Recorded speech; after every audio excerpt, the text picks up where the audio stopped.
Muchas veces te encuentras fingiendo ser alguien que no eres, solo para no sentirte fuera de lugar en las conversaciones. ¿Verdad? Esto puede ser el impacto del TDAH, llamado personaje inauténtico. Aprende a identificar y cambiar este juego con el método que creé y uso todos los días. Revisa el primer enlace de la descripción. What is the best profession for someone with ADHD? That's a question that always comes to me. But I guarantee that in today's video, you'll understand this issue in a way you've never seen before in your life. Stay tuned until the end. As you may already know, I've had several professions. I worked as a banker in a bank branch, and I also worked in the technology field for almost a decade at Banco do Brasil. But even so, having gone through several professions, I even dealt with bidding. Back in the late 2010s, I felt weak, falling short of what I could deliver. I had a much better capacity than what I had been delivering. I could deliver, and I was sure that I had a much better capacity than what I had been delivering. And I'm sure many of you must feel this way too. You know you're capable. You feel like you have a really good intelligence, but you can't deliver. However, today I have a very different reality. I work at ADHD Uncomplicated, which is my company, and in this environment, I feel at home. I really feel like I'm at my maximum potential to deliver for you, to be able to do my job, and my reality today is very different. I feel at home, I feel very capable of delivering a lot. My mind feels really comfortable, and that's what I want to talk to you about. I know that sometimes you might be in a job that you don't like, but don't feel incapable. Don't feel unhappy because you're not delivering, let's say, performing the way you'd like. I also don't want you to quit your job just because you're not able to give your best. You can do like I did. While I was working in something I didn't really like, I was always looking for new things in the world. Anything that came up, if I thought I had some kind of expertise, I would go after it. To give you an idea, I'm not just here at ADHD Uncomplicated, no. I almost opened a branch of a pest control company in Goiânia, which is the neighboring city where I live. I live in Brasília. I also almost opened a yogurt shop, one of those gourmet yogurt places, you know. Like Yogo Berry, I've thought about opening a bar and even a gourmet pastry shop. You see how I'm someone who really thinks about several things at the same time, and I try to execute those things just to get a feel for the ground. So now get ready because your mind is going to explode as you're going to understand how the mind of someone with ADHD works when they're trying to do what they love. Ned Hallowell, and I've mentioned him here several times. He's a psychiatrist, an American psychiatrist, the author of the book Driven to Distraction. And once he said in an interview that he really enjoys writing books. He writes one book after another. Currently, it seems he's already on his 20th book simply because when he's not writing, he feels depressed. It's like he loses his reason to live. What he means in that interview is that for him, you should definitely have a creative outlet. Something that keeps you alive, that makes you think, that you wake up and go to sleep thinking about every day, and if possible, that you can monetize this creative outlet of yours. Like it or not, that's pretty much what I did with ADHD Uncomplicated. Today, my company, ADHD Uncomplicated, is able to support me, and I finally managed to get rid of that job that I really wasn't enjoying. In addition, he also gave an excellent tip for those with ADHD who are looking for that dream job. That job, that thing that can finally fit and allow you to live off of it without so much suffering. And he calls this a career assessment, which works more or less like this. You're going to draw 3 circles. In this first circle, you're going to put everything you love to do. Everything, guys. Playing video games, washing the car, tinkering with electronics, programming, anything that you really love to do. Then, in the second circle, you're going to put what you're good at doing, and not necessarily what you're good at is also what you love. For example, you know that you're an excellent artist. You draw really well, even though that's not something you love and do all the time. Or even, you're an excellent soccer player, but you don't play every day. You play more on the weekends, but you're really good. Put everything you are good at here. And in the third circle, you put the things that someone would pay you to do. And the combination of these 3 circles is the ideal profession for you who has ADHD. You combine what you love with what you're good at, which doesn't always translate into everything you do. And also combine it with what someone would pay you to do. And having this clarity, and folks, this word, I always use it here, have clarity about things.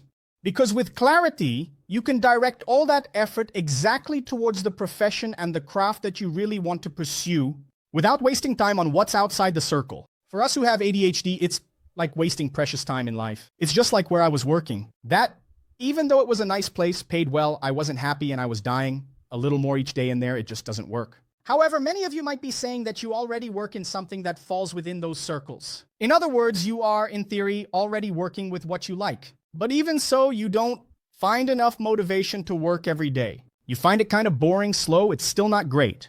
In that case, you should take action. Just like I've mentioned several times in videos here and in the courses, it's similar to being in a relationship with ADHD. You should avoid falling into a rut.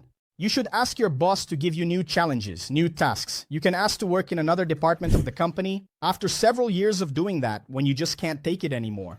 Bring new methods and models to your work environment. This will definitely bring in some novelty, which is excellent for those with ADHD, and it will raise your dopamine levels and keep you more active for a good amount of time. But obviously, this isn't forever. We have to work with this cycle of novelty and self-motivation. Stop and think, what can I do differently? What can I bring in as something new to keep that flame of motivation alive in my work? And at this moment, some might be wondering like this. But Yuri, okay, I'm going to talk to my boss, but should I tell him that I have ADHD? And what I'm going to tell you is, it depends. It really depends on the situation. And if you have any doubts and hesitations, when in doubt, say nothing. In fact, you don't need to say that you have ADHD. You can swap that out for saying what you're good at and what you're not so good at. For example, you can say that you're good at creativity, at bringing in new ideas. So maybe you can go to the marketing department of this company. Or are you good at inventory control? You're very detail-oriented, you know where everything is. In other words, the idea is for you to be well placed in that work environment, which in the end is what really matters. No, you don't have to tell someone that you have ADHD. And if you feel comfortable, also mention what you're not so good at. For example, you're not very punctual, you don't have much organization in your workspace, you're not very organized with your time. So it's interesting for you to do work where you deliver results, but not where you need to be timing yourself to deliver each thing. Do you work better this way? In other words, deep down, you'll be giving signs of ADHD without telling the person that you have ADHD, without saying the name ADHD. And in the end, we know that many people don't understand, comprehend, or even fear those who have ADHD, and saying that you have ADHD can be used against you. Unfortunately, another important tip is that you can let your boss know how you prefer your work environment. For example, if you're in a department and there are a lot of people talking around you, you can explain that to him. Ask for permission to put on headphones or even earplugs. But you need to explain that to him, because sometimes putting on headphones can be seen by your boss, by your colleagues, as someone who is uninterested, like someone who wants to be out of place, who doesn't want to mix with the crowd. And we know that's not what happens. Tell your boss earplugs help you relax and focus. You relaxed, less anxious, or even a song that you usually listen to keep you more relaxed and be able to produce better. Make things clear, but avoid saying that you want a different environment because you have ADHD. Got it? Forget the term. Just say what you like. Another tip too, we know that people with ADHD like to work with limits. In other words, if you have to submit a project, there needs to be a deadline because you perform better with that adrenaline. There. The business is approaching its deadline and you have to deliver quickly. So, even if your boss gives you a task without a deadline, ask for a deadline, because then you can put it in your schedule, you can organize yourself a bit better, and the chance of you delivering it earlier is much greater. Focus on the solutions within the company for yourself. In other words, focus on the solutions to your problems within the company, without saying whether you have ADHD or not. And now that you have a bit more clarity, you might be wondering, after all, what are the strengths of someone with ADHD at work? As I've mentioned in some videos, ADHD is not an advantage. Okay, there are no positive points in having ADHD, but there are certain characteristics that are common to us that can indeed become allies at work. For example, we are naturally more dreamy people. Courageous, fearless, resilient, it's a kind of natural characteristic of ours. We are seen as inventors, visionaries, disruptive. We often push the boundaries even when we're not allowed to. And combined with our natural persistence, that can be a good thing at work, depending on what you do. And there are companies that want people like that. For example, people who are salespeople, who need to deal with the public, or maybe sell a type of high-end property. And you have good communication skills, let's say. This could be something that comes from your ADHD. You've developed a knack for being better understood. And today that can be a kind of advantage for you. And these are skills that you can't learn or teach. A good part of what I talked about here are characteristics that come from the disorder, and it's part of your nature. But how can we use these skills to benefit our work? It's important for us to combine this knowledge, these skills, with important tools so we can make this something productive. Tools that can help with self-management and organization. And a good part of these tools can be found in the ADHD in Action Club, which is a complete course for adults with ADHD, along with a Telegram group where I am part of this group and we help each other to overcome the daily challenges. Click on the link that will be here in the card or on the link that's in the description of the video. The fact is that the negative side of ADHD can be managed through tools of the treatment as a whole and of cultivating and maintaining good habits. And this positive part, if well managed, can indeed help us at work so that you can have a much more productive professional life. I hope you enjoyed this video. Don't forget to like and share. Please, click to follow the channel. Click the bell so you don't miss new videos. Write down what you thought of this video down below, and I'll see you in the next video.